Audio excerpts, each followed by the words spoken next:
नमस्कार मित्रों, ACS point channel के एक नए वीडियो लेक्चर में मैं हूं बीके सौरभ और आज के इस वीडियो में हम कक्षा 10 के दूसरे चैप्टर फायर एंड आइस का अध्ययन करेंगे, जिसके लेखक हैं रॉबर्ट फ्रॉस्ट।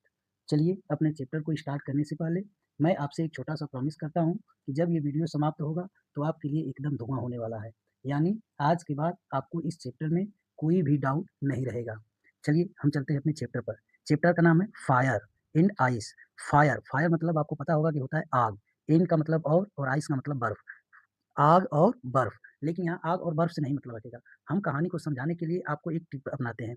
जैसे फायर, फायर मीन्स आग, आग का मतलब हम यहाँ समझेंगे मतलबी लोगों से, ठीक? एंड का मतलब और आइस का मतलब होता है बर्फ, मतलब ठंडे लोगों से, ठीक? यानी फायर का मतलब हो जाएगा आग वाले लोग, यानी झगड़ालू लोग। कुल मिलाकर के फायर का मतलब झगड़ालू लोग और आइस का मतलब मतलबी लोग, ठीक? तो इस कविता के बारे में मैं आपको थोड़ा-सा बता दूँ कि यह जो कविता है, वह एक अच्छी कविता है, जिसमें इस संसार के अंत के बारे में बताया गया है कि इस संसार का अंत किससे होगा, यानी फायर वाले लोगों से होगा या फिर आइस वाले लोगों से होगा।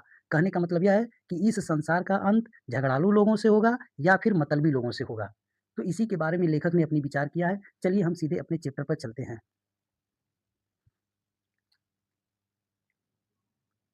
सम से कुछ लोगों का कहना है कि द वर्ल्ड, इस संसार का विल एंड अंत होगा। कुछ लोगों का कहना है कि इस संसार का जो अंत होगा इन फायर, आग में होगा, अर्थात झगड़ालू वाले व्यक्तियों से होगा, ठीक? फायर का मतलब हम झगड़ालू वाले व्यक्ति से रखेंगे और आइस का मतलब हम मतलबी लोगों से मतलब रखेंगे। तो कह रहा है कि सम से कुछ लोगों का कहना है कि द वर्ल्ड विल एंड, कि इस संसार का अंत होगा इन फायर, यानी झगड़ालू वाले लोगों से, ठीक? सम से, और कुछ लोगों का कहना है कि इन आइस, कि इस संसार का जो अंत होगा वह आइस यानी बर्फ वाले लोग से होगा, अर्थात मतलबी लोगों से होगा। From what I have tested, from जहाँ तक कि, व्हाट आई हैव टेस्टेड जहाँ तक कि मैंने स्वाद लिया है, जहाँ तक कि मैंने लोगों का स्वाद लिया है, ऑफ डिजायर उनकी इच्छाओं का, ठीक? जहाँ तक कि मैंने उनकी इच्छाओं का स्वाद लिया है, कि आई होल्ड, मैं सहमत हूँ, विथ दोज उन लोगों के पक्ष में, ठीक? मैं सहमत हूँ उन लोगों से हु फेवर फायर, जो आग के पक्ष में हैं, अर्थात झगड़ालू वाले पक्ष में हैं। कहने का मतलब यह है, कभी इस बात को कहता है कि मैं उनके पक्ष में हूँ या मैं उनकी बातों से सहमत हूँ, जो लोग कहते हैं कि इस संसार का अंत आग से होगा। फिर से एक बार मैं समझा दूँ, एकदम इस चैप्टर से आपको लड़ना नहीं है, बहुत ही आसानी तरीके से समझना है।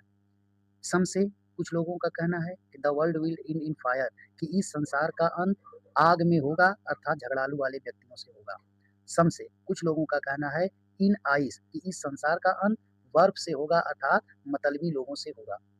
From what I have tested of desire, जहाँ तक कि मैंने लोगों की इच्छाओं का स्वाद लिया है, जहाँ तक कि मैं लोगों की इच्छाओं का स्वाद लिया है, कि आई होल्ड, मैं सहमत हूँ, with those who favour fire, जो उन लोगों के पक्ष में है जो कि आग के पक्ष में है। मैं उन लोगों से सहमत हूँ जो आग के पक्ष में है, अर्थात मैं उनसे सहमत हूँ जो लोग इस बात को कहते हैं कि इस संसार का अंत झगड़ालू वाले लोगों से समाप्त होगा।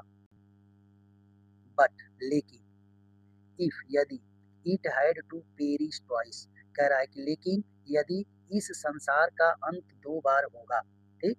लेकिन यदि इस संसार का अंत 2 बार होना है, तो आई थिंक, मुझे लगता है, आई नो, जहाँ तक मैं जानता हूँ, कि इनफ ऑफ हेट, कि घृणा भी पर्याप्त है।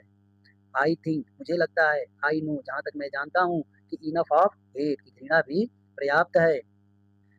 टू से, ये कहने के लिए that for destruction eyes is also great, देखिए टू से यह कहने के लिए कि दैट, कि फॉर डिस्ट्रक्शन, विनाश के लिए, ठीक? फॉर डिस्ट्रक्शन का मतलब विनाश, फॉर का मतलब के लिए, तो ये कहने के लिए, विनाश के लिए, आइस इज आल्सो ग्रेट, बर्फ भी महान है, अर्थात मतलबी लोग भी महान है।